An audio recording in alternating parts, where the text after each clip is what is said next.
Diba? Yes, mga ganun eksena, di ba guys? Ang gawin nyo, yung iba dyan,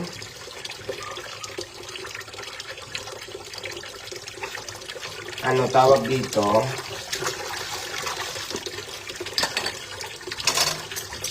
Marami pang hugasan na plato dyan sa inyong mga bahay. Maghugas din kayo katulad ng ginagawa ko ngayon para at least mawala na yung mga hugasan nyo. Ako diba, habang naipagchismisan ako, may ginagawa ako. Diba?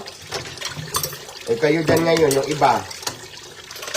Mag-ano kayo, maglinis din kayo ng bahay nyo dyan. Baka mamaya, marami na pala kayong hugasan. Inuna nyo pa dito sa ano ko, manood sa live ko. Tapos, puro naman kayo bash. Ang gawin nyo ngayon dyan, yung iba dyan na walang ginagawa, kung may mga gagawin pa kayo, habang nagsichika-chika, nanonood kayo ng live ko, dapat may ginagawa din kayong ganito. Oh. Kasi ako, kung natapos tong live ko, tapos tayo magchika-chika, oh, may nagawa na akong trabaho. Diba? Ang tawag dyan, discarte. Diba? Alam nyo, makinig lang kayo dito sa live ko minsan. Marami din kayong matututunan. Bibigyan ko rin kayo ng mga tip. Diba?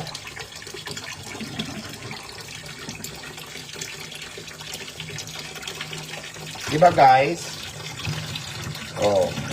After dito, mga aso na naman yung ano ko. Papakainin. Pero syempre, papatuluin muna natin siya bago natin ilagay sa tamang mga lagayan ng plato.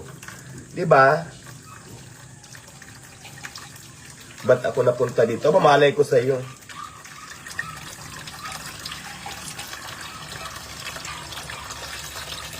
Ang sabi niya, ang galing mo pala maghugas ng plato. Pwede ba hugasan yung puwet ko? O, punta ka dito. Ako nang bahala maghugas ng sa puwet mo.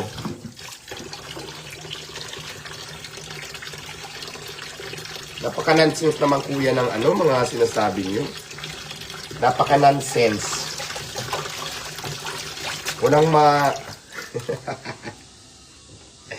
Anyway, tapos na tayo maghugas guys. Papatuluin lang natin siya. Tapos mamaya, lalagay na natin sa tamang lagayan ng plato.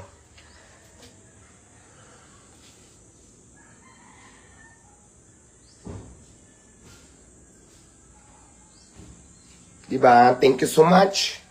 Good morning everyone. Thank you so much. And thank you for watching.